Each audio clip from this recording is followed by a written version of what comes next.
지난주에 살펴본 것처럼 바울은 자기 동족 유대인들이 그 복음을 거부하고 수용하지 않아서 이 구원받지 못하는 그 현실을 너무 아파하는 겁니다. 그래서 차라리 내가 저주를 받아 그리스도에게서 끊어지는 한이 있더라도 우리 동족이 구원을 얻으면 좋겠다, 그런 애절한 마음을 피력했다고 지난주에 살펴보았는데요. 그러면서 이제 바울은 자기 동족 유대인들이 그동안 얼마나 큰 하나님의 은혜를 민족적으로 받아 누렸는지를 이제 9장 4절 5절에서 이렇게 피력합니다.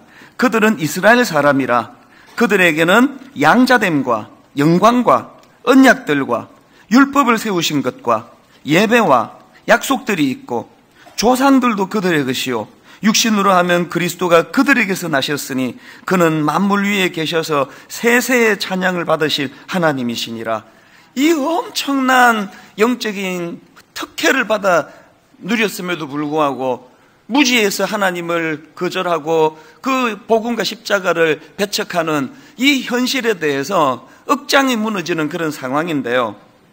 이런 상황에서 이제 오늘 본문 9장 6절에서 바울이 무슨 문제를 제기하는가 하면, 혹시라도 이 유대인들이 구원받지 못하는 이 상황을 놓고 이걸 그 하나님 말씀이 실패한 걸로 그렇게 이거를 몰고 가서는 안 된다, 그 전제를 지금 선포하는 겁니다. 그게 9장 6절인데요. 그러나 하나님의 말씀이 패하여진 것 같지 않도다. 이 오늘 본문의 이 구조와 흐름을 보면은 이제 9장 6절에서의 대전제, 하나님의 말씀은 실패하지 않았다, 이 대전제를 선포하고는 자기가 선포한 이 전제에 대하여 이제 변정하는 두 가지 이제 사례를 가지고 이제 설명하는 구조로 되어 있는데요. 먼저 바울이 제시하는 첫 번째 포인트가 뭐냐 하니까, 이 혈통적인 이스라엘 민족이라고 해서 다 약속을 받은 것이 아니더라는 겁니다.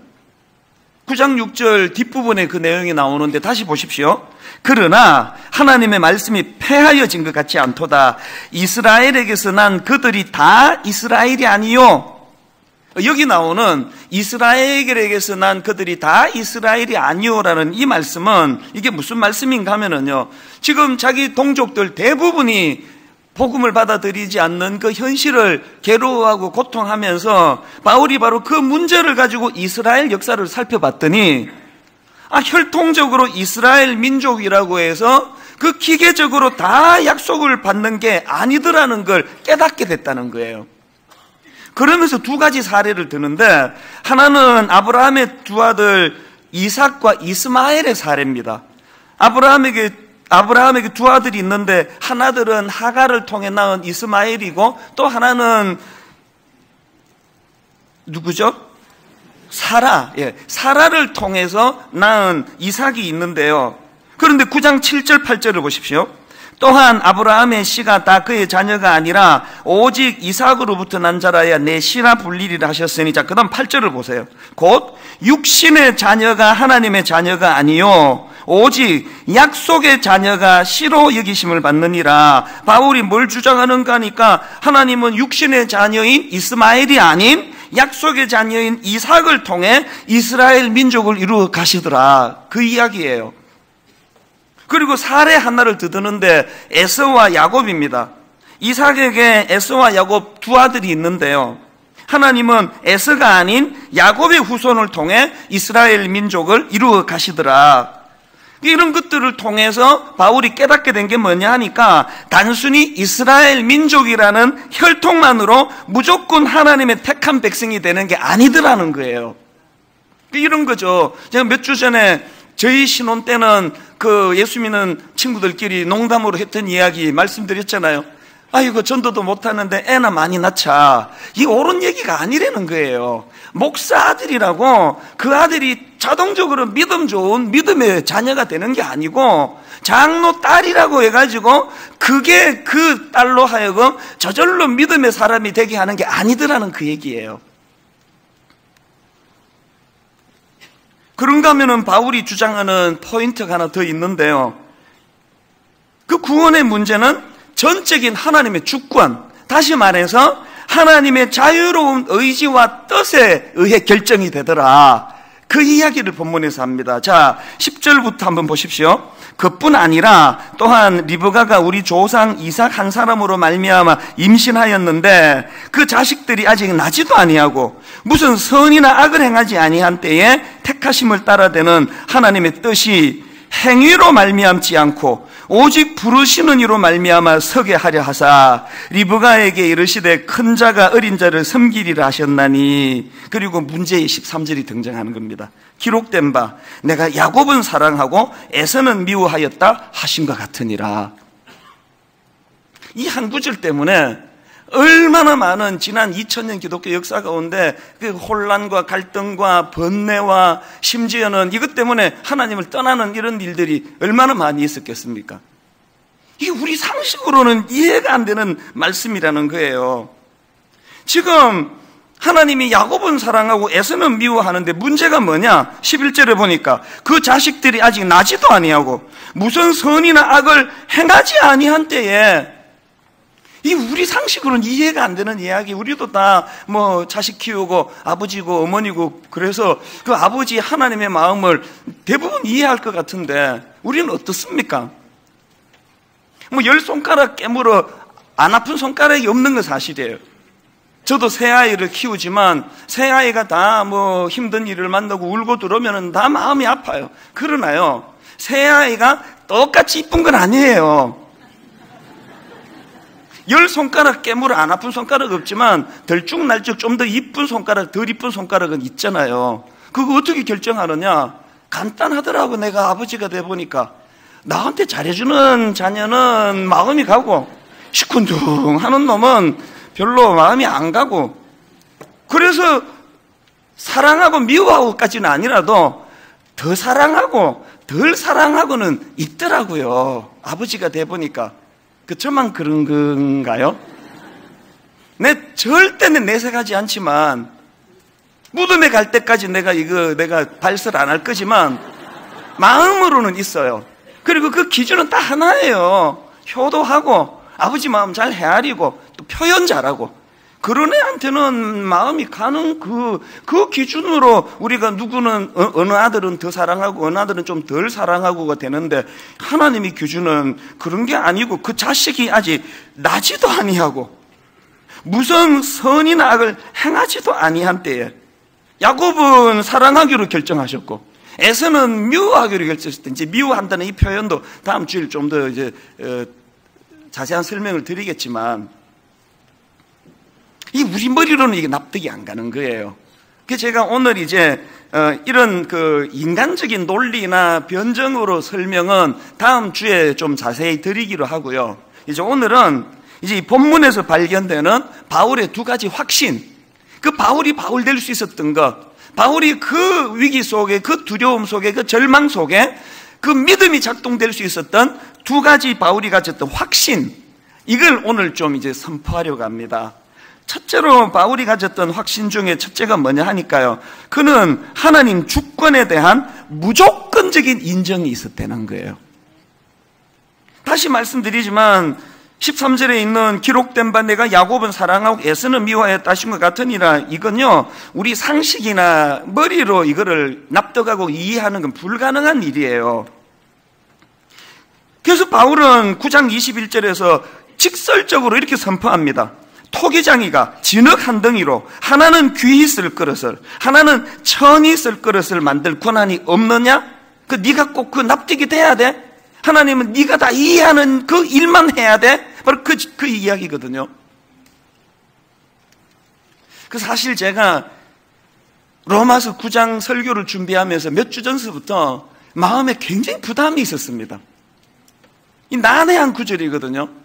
8장까지는 막 설교가 너무 기뻐요. 막 같이 막 좋아할 수 있는 말씀이니까 뭐 어떤 것도 그리스도의 사랑에서 끊을 수 없으리라 그러고 하면 다 감동이 되는데요. 이제 이 9장으로 들어와가지고는 이 난해한 구절이 이제 와가지고 저도 사실 걱정을 많이 했습니다. 이 사람들이 지금 이거 어떻게 설명하나 다 이렇게 저를 뚫어지게 쳐다볼 텐데 내가 무슨 수로 이분들을 시원하게 이걸 설명할 수 있을까 그래서 걱정을 많이 했습니다. 그건요, 저뿐만 아니고 모든 설교자에게 다 똑같은 상황이에요. 그래서 어떤 목사님은요, 로마서 설교하면서 1장부터 8장까지 하고 그 다음에 이제 9장, 10장, 11장은 건너뛰고 이제 이거는 굉장히 중요하니까 다음에 다루겠다 그러고 12장으로 바로 건너가고는 영원히 안 다루고 은퇴해버리시는 경우도 있는 거예요.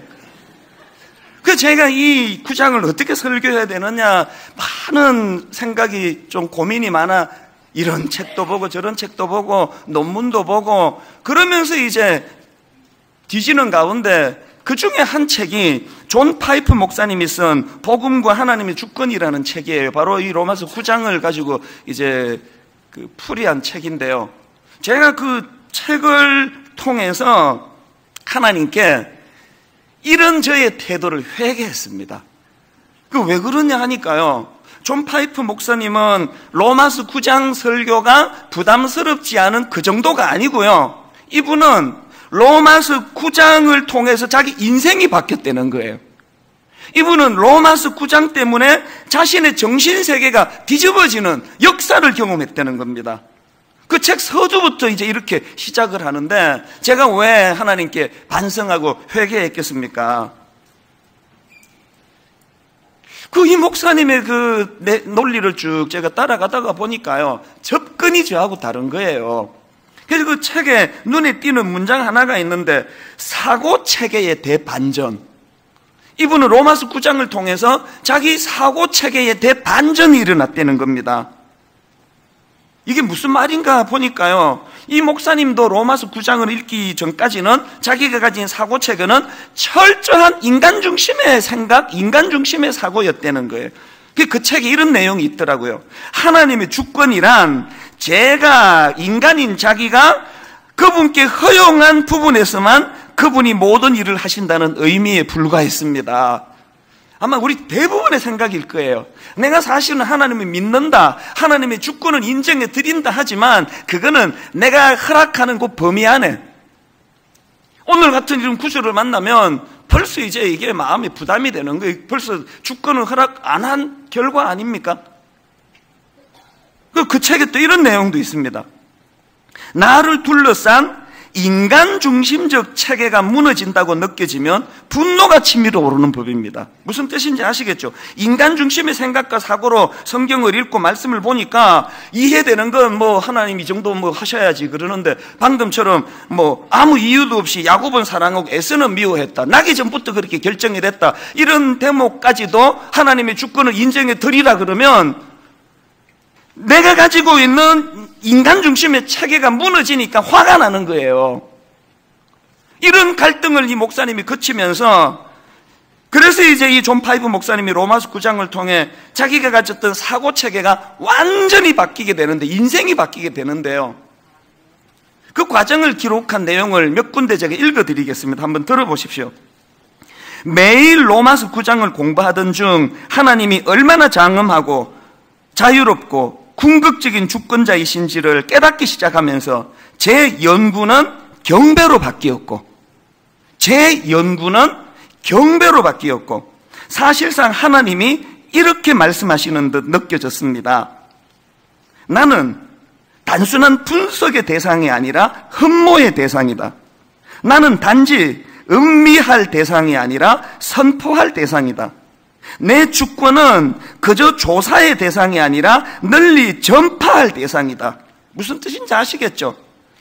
여호와 하나님의 주권에 대해서 네가 왈가왈부할 성격이 아니라는 거예요. 이건 그냥 선포할 내용이라는 겁니다. 그 다음 들어보세요.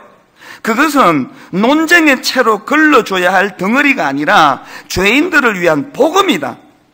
자신들의 반항적 의지를 극복할 수 있는 내 은혜의 주권적 승리만이 유일한 소망임을 깨닫는 그런 죄인들 말이다. 우리 이 얄팍한 머리의 채로 하나님을 다 걸러가지고 남는 것만 내가 믿을 수 있는 하나님, 그 빠지는 것들은 다 내버리는 이런 신앙생활을 하고 있는 인간 중심의 사고를 가지고 신앙생활을 하는, 이게 깨트려졌대. 로마서 9장을 통해. 내가 참 부끄러웠던 게 뭐겠습니까? 난 여전히 안 깨트려졌다는 이야기 아닙니까? 어떻게 해서든 이 인간 중심의 사고로 지금 하나님이 있나 없나 보자, 그 말이 진짜인지 아닌지 보자는 사람 앞에 그분들 그저 구미에 맞추어 드리려고 어떻게 논리로 내가 이분들을 내가 설명할 것인가 하고 노심초사했던 제가 부끄럽더라는 거예요. 물론 목사로서 신앙이 어리고 약한 분들을 위하여 최선을 다해서 머리로 납득되도록 잘 설명해야죠. 또 다음 주에 그렇게 할 거예요. 그러나 우리가 말씀을 받는 기본 전제가 금방지기 짝이 없는 하나님 앞에서 시금방진 태도를 가지고 내 머리로 이해되면 네 하나님 내가 인정해 줄게, 내 머리로 수용이 안 되면 네 하나님 아니야, 이런 태도로 신앙생활하는, 이게 혁명적으로 바뀌어지지 않으면 그건 옳은 신앙생활이 아니라는 이야기예요. 제가 강아지를 키운 지 이제 한 2년 돼 가거든요. 여러분이 강아지가 우리 집에서 저랑 나고 2달 만에 우리 집에 와가지고 걔는 저를 자기 아빠로 생각을 해요. 근데 보니까 그래.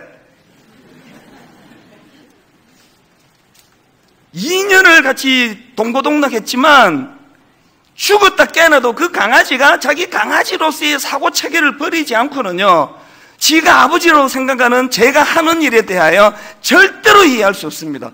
어떨 때는 먹이를 줬다가, 어떨 때는 안 줬다가, 어떨 때는 산책을 시켜줬다가, 어떨 때는 3일 4일이 가도 산책 안 시켜줬다가, 그 강아지의 사고체계를 가지고는 그 주인되는 훨씬 높은 그 여러 가지를 고려하는, 바깥이 멀쩡하지만 날씨가 너무 덥거나 너무 추울 때는 산책을 시킬 수 없다는 내 어떤 기준, 아무리 먹을 거 주면 얘가 좋아해도 일정한 양 이상은 주면 안 된다는 내가 가진 내 생각의 사고체계, 이걸 이 강아지가 어떻게 완벽하게 이해를 하겠냐고요. 대부분의 경우 참 좋은 주인이라고 저를 따르겠지만 또 많은 경우는 이 강아지가 저를 납득할 수 없는 변덕이 심한 그런 주인으로 아마 인식할 거예요. 그런데 여러분, 제가 강아지 2년 키우면서 내가 배우는 게 뭔지 아십니까? 이 강아지는 비록요 주인인 제가 하는 모든 일을 절대로 다 이해 못하지만, 그러나 이 강아지가 저를 주인으로 인정하는 이후에 저에게 보여주는 순종의 태도예요. 이제 아침에 이제 나가려고 하면은요, 얘가 현관 앞에 먼저 나와 있어요. 자기도 데리고 가달라는 거예요. 그 와가지고 막 가전 아양을 다 떨면서 막 꼬리를 흔들면서 자기도 데리고 가달라고 헤헤거리면서 애절한 눈으로 저를 쳐다보잖아요. 딱 한마디만 하면 돼요. 손을 딱 가르치면서 집에 있어. 그 한마디로 얘 태도가 완전히 승복이에요. 지금 이 주인이 왜 자기를 안 데리고 가는지에 대해서 다 이해했기 때문에 순종하는 건 아니라고 생각해요. 그 강아지가 저를 주인으로 인정했기 때문에 그 주인의 주권에 순종하는 거 아닙니까? 내가 다음 주에 강아지를 데리고 설교하려고 그래. 이 강아지에게서 배워야 될 이 순종의 모습. 나 거기에서 감동을 받는 거예요. 내 이 강아지 키우면서 우리 집 세 애 중에 한 놈이라도 내가 얘 같은 애가 있으면 10명도 키우겠다. 모든 게 지머리로 납득이 돼야만 순종하는 이놈의 새 아이들, 이게 인간의 죄성을 그대로 반영하는 거 아닙니까? 애 키우기가 왜 이렇게 힘드느냐고요. 존 파이퍼가 말한 게 그거예요. 로마서 9장에서 자기가 생각의 틀이 바뀌어졌던 이 인간 중심의 생각, 이 틀이 바뀌어지고 나니까 인생의 혁명이 일어나더라는 거 아닙니까? 이게 지금 거의 바뀌지 않는 상태로 예수 믿는 사람이 많은 한국교회, 미국교회, 유럽교회가 겪고 있는 이 가슴 아픈 현실을 좀 보세요. 제가 몇 년 전에 드렸던 말씀 기억하시죠? 제가 풀러 신학교에서 공부할 때 어느 선교사님이랑 대화하는데 그분이 하신 이야기예요. 이분은 이제 미국에 밝으니까 지금 가슴 아프게도요, 미국의 젊은이들이 이슬람교로 많이 개종하고 있대요. 그래서 이제 시카고에 있는 일리노이 주립대학 교수 한 분이 그 미국 CCC 빌 브라이트 총재님과 함께 설문조사를 했는데 질문 내용이 이렇습니다. 미국의 기독교인들은 왜 이슬람으로 개종하는 사례가 많아지고 있는가? 왜 그렇게 개종을 하느냐? 그렇게 질문했더니 답이 뭔지 아십니까? 기독교는 더 이상 종교가 아니라는 거예요. 기독교에서 종교적인 냄새를 느낄 수 없고, 여기에 반해 이슬람교 또 무슬림들이 가진 그 룰, 또 그 룰을 지키는 그 태도, 이런 것들을 보니까 종교 같은 느낌이 들어서 이슬람으로 개종한다는 거예요. 우리 생각에 막 편하게 해주고 요구하는 거 없고 그저 손님 대하듯 잘해주면은 점점 늘 것 같은데, 현실은 반대라는 거예요. 요구하고, 강하게 요구하고, 자기가 믿는 신에 대하여 절대 복종하도록 강요하는, 그것이 오히려 종교 같아서 더 믿는다는 거예요. 여러분, 그 무슬림들이 행하는 라마단 금식 기간 아시죠? 새벽부터 해가 질 때까지 금식하는 거. 금식도 안, 단식이에요. 물도 안 마셔요. 이걸 매년 거의 한 달 가까이 하잖아요. 우리 한번 해보실래요? 우리가 사랑하는 하나님을 위해서 분당 우리 교회적으로 이제 앞으로 7월 한 달간 새벽 5시부터 오후 6시까지 물도 안 먹는 단식을 한 달간 계속하겠습니다. 제가 이렇게 선포하면 다음 주일날 1만 성도 파송 운동은 자동적으로 될 줄로 믿습니다. 다 떠나는 거 아닙니까? 이렇게 약해 빠진 종교로 지금 전락해 있는 게 현실 아닙니까? 인도네시아에 제가 집회 갔다가 그 교회 사택에서 자는데 진짜 짜증지대로예요. 새벽 4시에 스피커로 온 동네가 울리도록 내 기준으로 듣기 음산한 그 무슨 주문회는 같은 이걸 새벽 4시마다 스피커로 울려대는데 진짜 신경질 나더라고요. 온 나라가 새벽 4시에 그렇게 딱 흔들어 깨워가지고 같이 기도하는 게 그게 무슬림들의 모습이에요.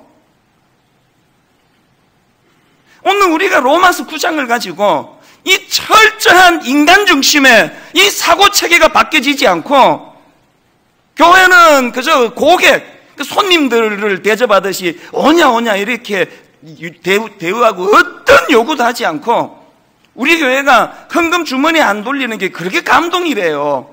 그게 그렇게 감동입니까 그게? 부담 안 주니까? 우리의 이 철저한 사고체계가 바뀌지 않고요, 그 교회 왔다 갔다 하는 거, 그 아무 소용이 없는 짓 아닙니까? 그 잠언 3장 6절은 제 마음에 품고 있는 말씀 중에 하나인데요. 잠언 3장 6절을 보십시오. 너는 범사의 그를 인정하라. 그리하면 내 길을 지도하시리라. 여기 지금 그리하면이라는 조건이 있는 게 뭘 의미합니까? 구원은 무조건이에요. 구원은 그리하면이 없어요. 십자가가 그것들을 다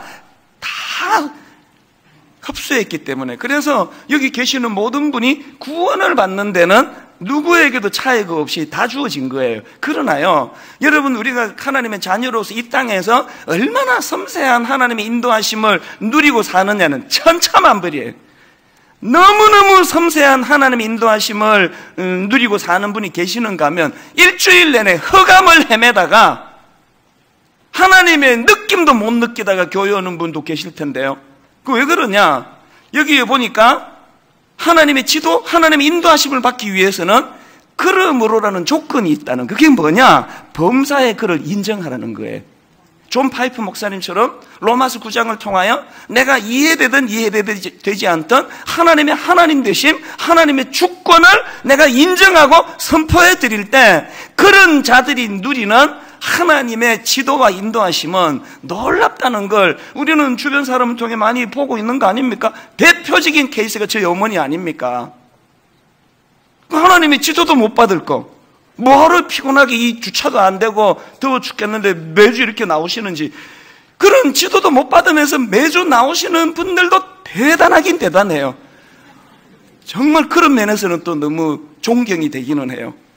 그 1시간 동안 인내력을 키우기 위해서 앉아 계시는지 어쩐지는 모르지만, 기왕에 우리 예수 믿는데 이 흑암 같은 세상에서 하나님의 섬세한 지도를 받으며 살면 좋잖아요. 그러려면 어떻게 해야 된다고요? 범사에 그를 인정하라. 그분의 주권을, 그분의 그분 되심을 선포하라. 그래서 찰스 스펄전은 이런 말을 했습니다. 나는 나 자신이 이해할 수 있으리라고 도저히 생각할 수 없는 하나님을 경배한다. 집에 가셔서 한번 곰곰이 저 말씀을 한번 곱씹어 보세요. 그런가 하면 두 번째로 바울이 가졌던 확신이 하나 더 있는데요. 그는 하나님 말씀에 대한 확고부도한 확신이 있었다는 사실이에요. 9장 6절 아까 우리 읽어보셨죠? 그러나 하나님의 말씀이 패하여진 것 같지 않도다. 제가 우리 후배 목사님들한테 참 가슴 아프게 충고할 때가 있는데요. 정신 차려라. 70년대, 60년대 목사님들은요, 그 존재 자체가 신뢰였어요. 그래서 목사님들에 대하여 어지간한 증거가 없으면 다 믿어주던 그런 상황이었습니다. 그게 우리 아버지가 목회하시던 상황이에요. 환경이에요. 요즘은요, 성도님들이 어지간한 증거가 없으면 안 믿어주는 분위기예요. 증거를 보여주기 전에는 안 믿어요. 매스컴에서 끊임없이 들려지는 목사들의 그 타락한 소식, 성적인 타락, 물질적인 타락, 또 막 이런 강단에서 떠드는 때의 모습, 내려왔을 때 모습, 이게 다르다는 것들이 너무 각인이 돼가지고요. 이제 우리 목회자들에 대하여 성도님들이 어지간하면 안 믿어요. 어지간하면. 별 수 있겠냐고 저거라도 특별한 증거가 없으면 안 믿는 분위기예요. 그래서 제가 이런 상황에서 목회하기 때문에 당신들이나 나나 생명처럼 붙잡아야 되는 건 신뢰를 잃지 않는 거다. 신뢰를. 어떤 경우라도 목사가 신뢰를 잃어버리면 그건 끝이다. 그건 하나님의 말씀도 마찬가지 아닙니까? 바울의 이 강력한 전제, 어떤 상황에서도 어떤 일이 주어져 있더라도 하나님의 말씀은 실패하지 않는다.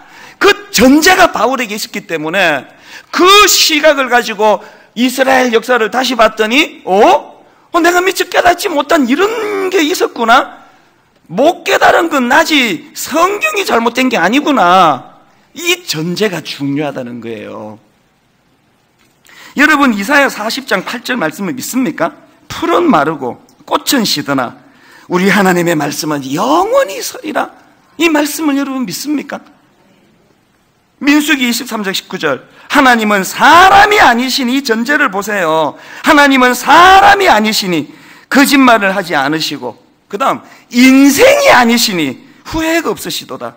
어찌 그 말씀하신 바를 행하지 아니하며 하신 말씀을 실행하지 아니하랴. 이 전제가 우리에게 확고부동한 진리로 자리 잡고 있는지를 점검하셔야 됩니다. 왜 이걸 점검해야 되느냐? 이게 있고 없고가 그 사람의 인생의 질에 너무 많은 차이가 나거든요. 구약의 다니엘 아시지 않습니까? 구약의 다니엘서 6장에 보니까 그 정치적인 큰 위기를 맞아요. 정적들이요, 다니엘을 제거하려고 특별법을 만듭니다. 왕 외에, 왕 말고 다른 신에게 뭘 구하고 절하면은 그거는 사형을 시키는 그런 특별법을 만들었습니다. 지금 이렇게 다니엘을 겨냥해서 만든 의도적인 특별법이 제정이 됐는데요, 그것을 보고 다니엘이 취하는 태도를 한번 보세요. 다니엘 6장 10절 다니엘이 이 조서에 왕의 도장이 찍힌 것을 알고도 자기 집에 들어가서는 윗방에 올라가 예루살렘으로 향한 창문을 열고 전에 하던 대로 하루 3번씩 무릎을 꿇고 기도하며 그의 하나님께 감사하였더라. 다니엘이요, 전에 하던 대로 3번씩 무릎을 꿇고 기도하는 건 뭐라 그러겠습니까? 저도 그렇게 할 것 같아요. 그런데 창문은 왜 여느냐고. 왜? 그 닫고 하면 되잖아. 닫고 안 들키면 되는 거 아닙니까? 다니엘이 지금 창문을 연다는 건 뭘 의미합니까? 도발하는 거 아닙니까? 도전하는 거 아닙니까? 왜 이렇게 무모한 짓을 했을까? 이건 도대체 무슨 믿음인가 봤더니 이 질문에 대한 답이요, 다니엘 9장 1절 2절에서 힌트가 있는 겁니다. 메대 족속 아수르의 아들 다리오가 갈대아 나라 왕으로 세움을 받던 첫 해 곧 그 통치 원년에 나 다니엘이 책을 통해 여호와께서 말씀으로 선지자 예레미야에게 알려주신 그 연수를 깨달았나니, 바울처럼 다니엘처럼 그 말씀의 전제가 자기의 알량한 어떤 생각, 이성, 자기가 갖고 있는 어떤 상식 이런 게 아니고 확고부동한 여호와의 말씀, 이 말씀은 실패하지 않는다는 이 전제가 다니엘을 이렇게 담대하게 만드는가.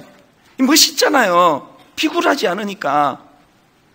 전 종종 사람들에게 노출된 일 입장에서 난 내가 좀 비굴하다는 느낌을 들 때가 종종 있거든요. 그런가 하면은 오늘 주인공 바울도 마찬가지 아닙니까? 사람이 살다 보면은 위기를 만나고 절망을 만나는데요. 사도행전 27장에 지금 바울이 그런 상황이에요. 바울이 지금 죄수의 몸으로 로마로 압송되는 과정에서 유라굴로라는 태풍을 만나요. 이게 얼마나 치명적이었는지 사도행전 27장 20절을 세 번역을 한번 보십시오. 여러 날 동안 해도 별도 보이지 않고 그 센 바람만이 심하게 불었으므로 우리는 살아남으리라는 희망을 점점 잃었다. 어떤 상황인지 아시겠죠? 물건 다 집어던지고 그냥 목숨만 살고자 하는데 이름에도 불구하고 이제 희망이 없는 상황이에요. 그때 죄수의 신분이었던 바울이 나서가지고 사람들을 안심시키는 말을 하고 안분시키는 그런 내용이 나오는데, 난 그 중에서 인상에 남는 사도행전 27장 25절이요. 바울이 그 과정에서 이런 이야기를 합니다. 그러므로 여러분이요, 안심하라. 나는 내게 말씀하신 그대로 되리라고 하나님을 믿노라. 지금 죄수의 신분도 아니고 선장이고 선원이고 자유의 몸을 가지고 살아가는 사람들조차도 현실 앞에 유라굴로 태풍 앞에서 살아남으리라는 희망이 점점 없어지고 있는 그런 절망적인 상황에서 비록 죄수의 신분이지만 하나님의 말씀은 실패하지 않는다, 이 전제를 가진 사람이 위기 속에 나타나는, 이게 우리에게 없는 게 비극이에요. 나라가 위기를 만날 때 아무도 예수 믿는 사람이 희망이다, 이 땅에 그렇게 말하는 사람이 없는 거. 왜 그렇습니까? 교회는 다니는데 인간 중심적인 사고의 전제를 버리지 못하니까 이미 하나님의 팔 자르고 다리 자르고 몸통 자르고 그 알량한 자기 머릿속에 쏙 집어넣을 만큼 작은 하나님으로 만들어 버렸으니 그 하나님이 어떻게 대안이 될 수가 있겠습니까? 저는 오늘 말씀의 결론을 이렇게 맺기 원합니다. 여러분, 잠언 3장 6절 저처럼 평생의 말씀으로 담으시면 좋겠습니다. 너는 범사의 그를 인정하라. 그리하면 내 길을 지도하시리라. 하나님, 혼미한 이 세상, 혼미한 이 땅을 살아가는 가운데 하나님의 지도를 받고 싶습니다. 하나님, 유라굴라 태풍 앞에서 바울처럼 하나님의 인도를 좀 받고 싶습니다. 하나님, 다니엘처럼 정적 앞에 죽음의 위기에 놓일 때 다니엘처럼 하나님의 인도하심을 받아 담대함이 회복되기 원합니다. 하루를 살아도 비굴해지지 않기 원합니다. 초라하게 살지 않기 원합니다. 어떻게 하라고요?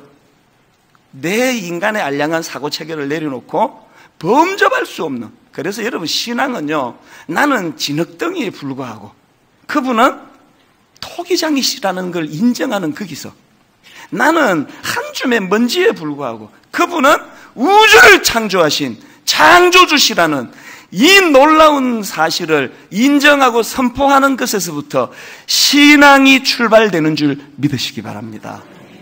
기도하겠습니다. 하나님, 오늘 말씀이 드려질 성찬 예식에 우리의 생각을 갈아엎고 뒤집어 놓는 능력의 말씀이 되어서 십자가 지신 예수 그리스도를 기념하는 이 시간에 아버지, 우리도 존 파이프 목사님처럼 내 이 알량한 생각, 사고 체계가 하나님 중심으로 바뀌어지는 은혜를 허락하여 주시옵소서. 인도해 주시기 원하옵고 예수님 이름으로 기도드립니다. 아멘. 우리 이 시간 성찬식을 거행하는데요, 먼저 사도신경 신앙 고백하심으로 성찬 예식을 거행하도록 하겠습니다. 전능하사 천지를 만드신 하나님 아버지를 내가 믿사오며 그 외아들 우리 주 예수 그리스도를 믿사오니 이는 성령으로 잉태하사 동정녀 마리아에게 나시고 본디오 빌라도에게 고난을 받으사 십자가에 못 박혀 죽으시고 장사한 지 사흘 만에 죽은 자 가운데서 다시 살아나시며 하늘에 오르사 전능하신 하나님 우편에 앉아 계시다가 저리로서 산자와 죽은 자를 심판하러 오시리라. 성령을 믿사오며 거룩한 공회와 성도가 서로 교통하는 것과 죄를 사하여 주시는 것과 몸이 다시 사는 것과 영원히 사는 것을 믿사옵나이다. 아멘. 주님의 십자가 지심을 기억하고 기념하며 이제 분병 분잔, 먼저 분병하는 시간인데요, 십자가에서 찢기신 주님의 살을 상징하는 이제 작은 그 떡 조각을 손에 드시고 먼저 드시지 말고요, 하나님 앞에 아버지, 오늘 이 말씀이 내게 능력이 되고 그동안에 우리의 이 잘못된 신앙생활이 교정될 수 있도록 은혜 주시기 원합니다. 십자가를 묵상하시면서 우리 찬양을 들으시면서 동참해 주시기를 바랍니다. 세례와 입교 받으신 분이 참여하실 수 있습니다.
내가 너희에게 전한 것은 주께 받은 것이니 곧 주 예수께서 잡히시던 밤에 떡을 가지사 축사하시고 떼어 이르시되 이것은 너희를 위하는 내 몸이니 이것을 행하여 나를 기념하라 하시고, 하나님, 우리 인간의 이성으로는, 우리가 가진 얄팍한 지식과 생각으로는 도저히 담겨지지 않는, 담을 수 없는 십자가라는 그 놀라운 하나님의 사랑이 내 생각과 내 사고의 틀이 깨지고 하나님의 생각과 하나님의 기쁘신 경륜으로 담겨질 때 이 십자가가 내게 능력이 되는 줄 믿습니다. 하나님, 날마다 유라굴로 태풍 앞에 두려워하고 부들부들 떠는 우리들의 삶입니다. 이 태풍이 지나가면 더 큰, 더 무서운 태풍이 밀려오는 이 반복 속에 지치고 피곤하고 낙심해 있는 저희들의 삶인데, 하나님, 오늘 이 십자가를 통하여 하나님의 인도하심을 받는 걸음으로의 삶, 하나님을 인정하는 자들이 누리는 하나님의 인도하심을 맛보는 삶을 허락하여 주시옵소서. 여러분, 십자가 앞에 내 교만이 꺾여지고 겸손히 하나님의 하나님 되심을 인정하며 삶 속에 하나님의 인도하심을 누리는 은혜를 갈망하면서 함께 분병 동참하시겠습니다. 잠깐 제가 기도하고 함께 드시겠습니다. 하나님, 오늘 이 주님이 원하셨던 성찬 예식을 통하여 주님이 기뻐하시는 놀랍고 아름다운 사건들이, 영적인 변화들이 일어나게 하여 주시옵소서. 그렇게 인도해 주심을 감사드리옵고 예수님 이름으로 기도드립니다. 아멘. 주님이 십자가에서 살이 찢기셨던 반으로 나누어 그렇게 드시겠습니다.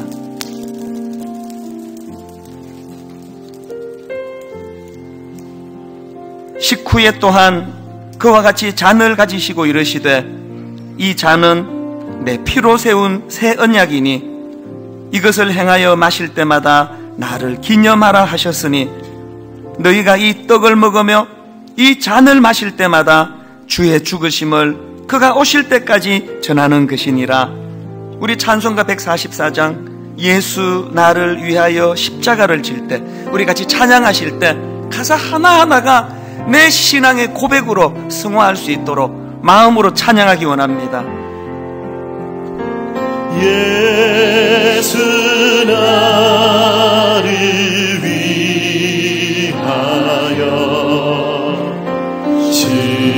십자가를 질 때 세상 죄를 지시고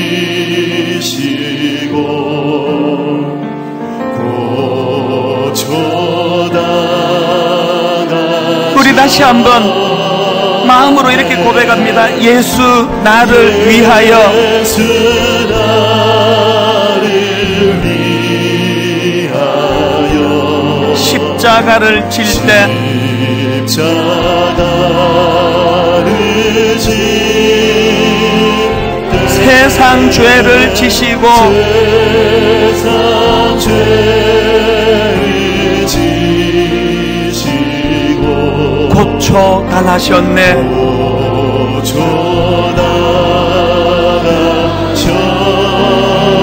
예수님,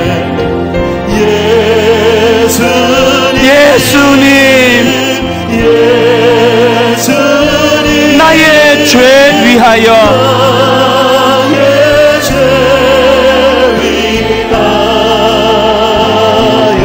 보배 피를 흘리니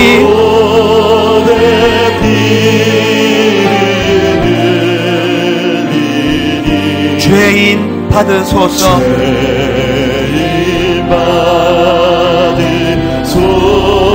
피와 같이 붉은 죄 피와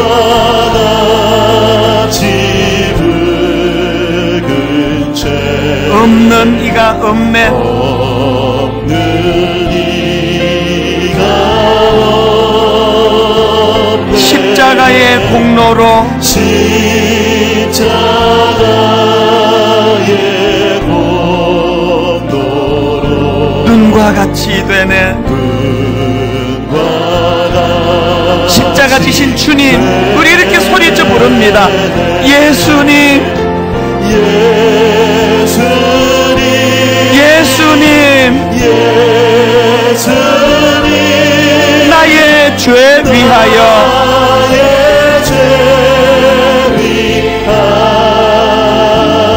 보배 피를 흘리니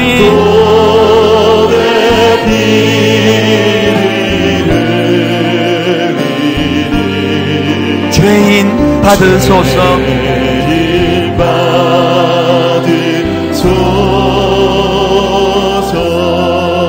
여러분, 주님이 십자가에 설리신 보혈을 상징하는 잔을 손에 들고 정직하게 고백하기 원합니다. 하나님, 참 인생이란 게 버겁습니다.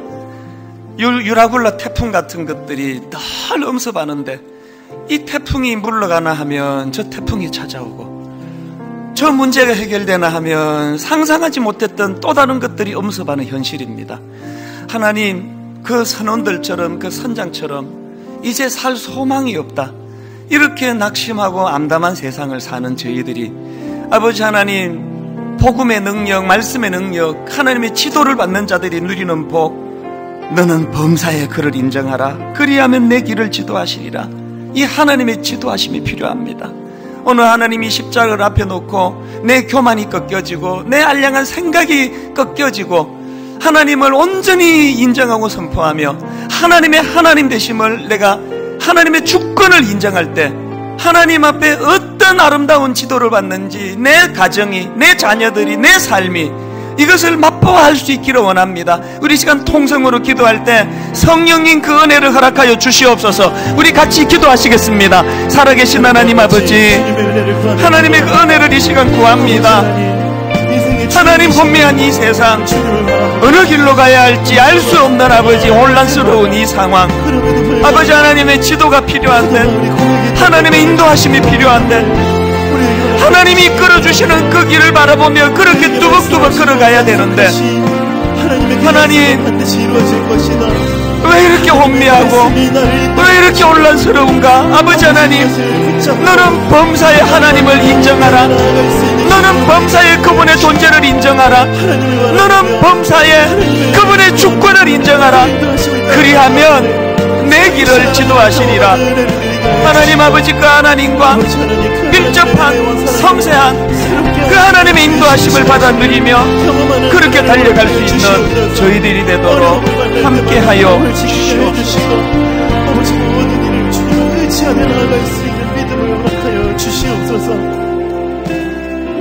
하나님 아버지, 참 답답한 마음을 가지고 이 자리에 찾아왔습니다. 끊임없는 반복되는 그 유라굴로 태풍 같은 현실의 장벽 앞에서 이제는 지치고 참 고난 영혼이 이곳에 모였습니다. 오늘 이 말씀이 하나님 내게 능력이 되기를 원합니다. 오래 교회는 다녔지만 하나님의 주권을 인정해 드리지 않으며 하나님을 내 마음대로 내 머릿속으로 재단하며 참 부끄러운 나약한 신앙생활을 영위했기 때문에 하나님의 인도하심을 맛볼 수 없었다면 오늘 회개의 역사가 일어나기를 원합니다. 하나님, 혼란스러운 이 시대에 이 나라를 참 올바른 길로 인도하는 길은 하나님의 성령님이시라는 사실을 믿는 저희들이 밝히 알고, 하나님, 우리 가정에 자라나는 자녀들이 너무너무 혼란스러워 도대체 이 아이들의 앞길이 어떻게 될까 두려움에 빠져 있는 이런 시대에 부모인 저희들이 바울처럼 하나님의 주권을 인정해 드리며 범사의 하나님을 인정할 때 그리 화면에 아름다운 하나님의 인도하심을 우리 아이들이 부모들의 그 은혜의 영향을 누리게 하여 주시옵소서. 오늘 이 보혈을 상징하는 잔을 함께 마시려고 합니다. 그저 신육만 내는 성찬식이 아니라 내 영혼이 주님 앞으로 굴복하며 나아가는 사건으로 이 시간을 인도하여 주시옵소서. 성령님 인도해 주심을 감사드리옵고 예수님 이름으로 기도드립니다. 아멘. 우리 같이 잔을 마시도록 하겠습니다.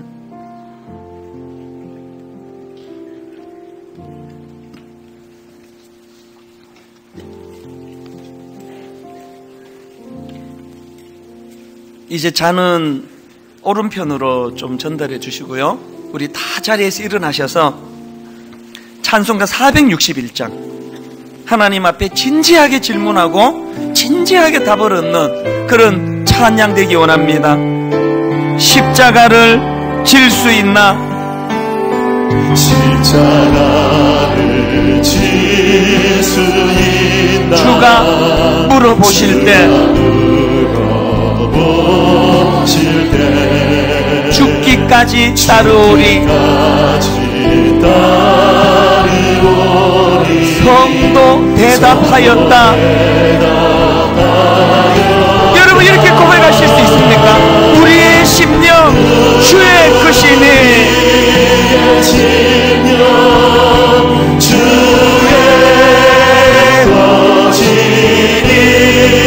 주님의 형상 만드소서. 주님의 형상 만드소서. 주 인도 따라 살아갈 동안 주 인도 따라 살아갈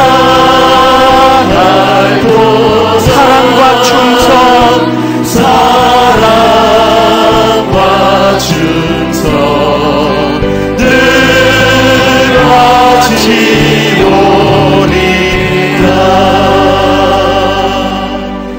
하나님, 이번 한 주간 오늘 말씀이 능력이 되어서 세상 사람들 앞에 비굴하지 않도록 도와주시고 세상 사람들 앞에 초라해지지 않도록 도와주시고 세상 사람들보다 더 혼미한 길을 걷지 않도록 은혜 내려주시고 그저 주님이 내 길에 가이드가 되어주심으로 말미암아 하나님, 혼미하지 않은, 혼란스럽지 않은, 비록 풍랑으로 인해 인생은 고나고 인생은 어렵다 하더라도 어떤 경우라도 아버지 혼란하지 않는, 혼미하지 않는 그런 아름다운 주님의 자녀의 길을 이 한 주간 걸어가도록 인도하여 주시옵소서.